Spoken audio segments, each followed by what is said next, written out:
अग्रजहरूलाई मैले 79 मै लो भाइ यसो हुँदैछ उठिदिनु होला भनेर धेरैलाई भनेको थिएँ चासै राख्नु भएन होइन मलाई चाहिँ मैले त भने अग्रजहरूलाई अपोज गरेँ 79 लाई अच्छा म फेरि काङ्ग्रेसको मान्छे भन्छु त्यसरी नै हतारेर भन्छु छोडेर होइन नि गोत्र होइन नि यो गोत्र भएको त्यो एउटै हुन्छ अहिले भए त मैले दुःख अहिले पाउँदिनँ त्यो तपाईँ छोडेर आइज भने म जाँदैन थिएँ त्यस्तो हो नि त हजुरहरूको होइन 15मा वर्ष अगाडि पनि काङ्ग्रेस भोट हो अहिले पनि तपाईँ काङ्ग्रेस भोट हो के जनताको भोट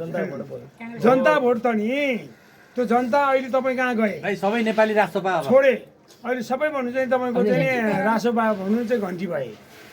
भोलि भन्नु चाहिँ तपाईँले राम्रो काम गऱ्यो भनेदेखि 20 वर्ष टिक्छ मैले भनि नि अघि नै भनिसकेँ थिएँ हो कि 20 वर्ष तर काम राम्रो भयो भने तपाईँको चाहिँ नि अस्ति भन्नु चाहिँ जेन्जी आन्दोलन भए जस्तो चाहिँ भन्नु चाहिँ नि 1.5 वर्षमा त्यो फेरि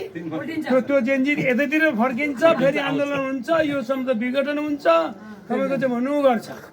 स्थिति चाहिँ त्यो सघाउने यो हजुरको मलाई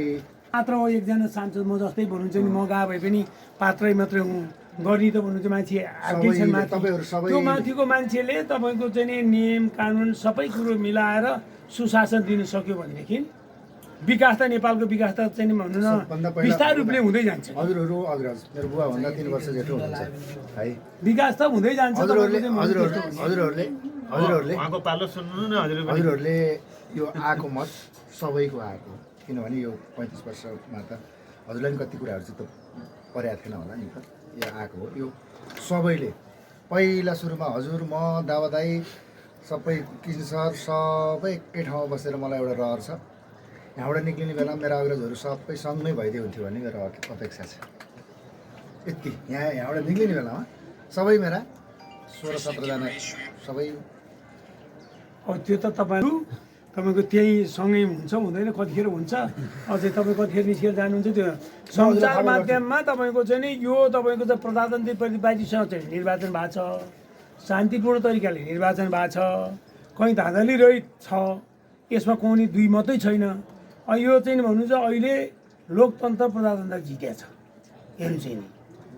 त्यतिखेर तपाईँको चाहिँ नि आन्दोलनमा संसद विघटन गरेर नयाँ अन्तरिम सरकार बन्नु त्यो तपाईँको लोकतन्त्रको लागि खतरा थियो हेर्नुहोस् चुनाव भयो चुनाव शान्तिपूर्ण तरिकाले चुनाव भयो सम्पन्न भयो यसमा जित हारको चाहिँ भन्नु चाहिँ कोही चाहिँ भन्नु चाहिँ दोष छैन यो के छैन प्रजातन्त्र जितेको छ जित्ने र हार्ने खेलमा र जुवामा हो चुनावमा अलि पछाडि पऱ्यो चुनावमा हारिँदैन कसैले यो चुनावमा हार्ने भन्ने शब्द अहिले लोकतन्त्र जितेको छ यसमा चाहिँ भन्नु चाहिँ कुनै रायले दावाले हारेछ भन्ने कुरो हुँदैन हैदराबादले जितेको छ भन्ने मात्रै कुरो यो लोकतन्त्र जितेको छ अहिलेदेखि लागि हेर्नुहोस् अब त्यो चाहिँ भन्नु चाहिँ त्यसलाई चाहिँ भन्नु चाहिँ कार्यान्वयनमा कसरी जान सक्छ त्यसमा मात्रै भएर अहिलेलाई चाहिँ भन्नु चाहिँ एकदम समग्रमा जेन्जी आन्दोलनपछि प्रजातन्त्र नै रहँदैन कि भन्ने डर थियो त्यो चाहिँ रहेन प्रजातान्त्रिक परिपाटीले चुनाव भएको छ होइन अब त्यही प्रजातन्त्रमा चुनाव हुन्छ कसैले जित्छ हार्छ तपाईँलाई बधाई छ जित्नेलाई शुभकामना हो है हारेले एउटा नगर गर्नु पाइन्छ 18-20 हजार मत त तपाईँलाई त्यहाँ 25,000 आउँछ भनेको छु अझ मैले 25,000 आउने भयो यहाँ अहिले 12 को आउँदाखेरि 25,000 भन्दा माथि 60,000 पुग्न सक्छ तपाईँ जितेको छ त्यसको लागि त भन्नु चाहिँ नि दुई मान्छे परिपाटी संस्कार अझै राम्रो छ लाने कुरामा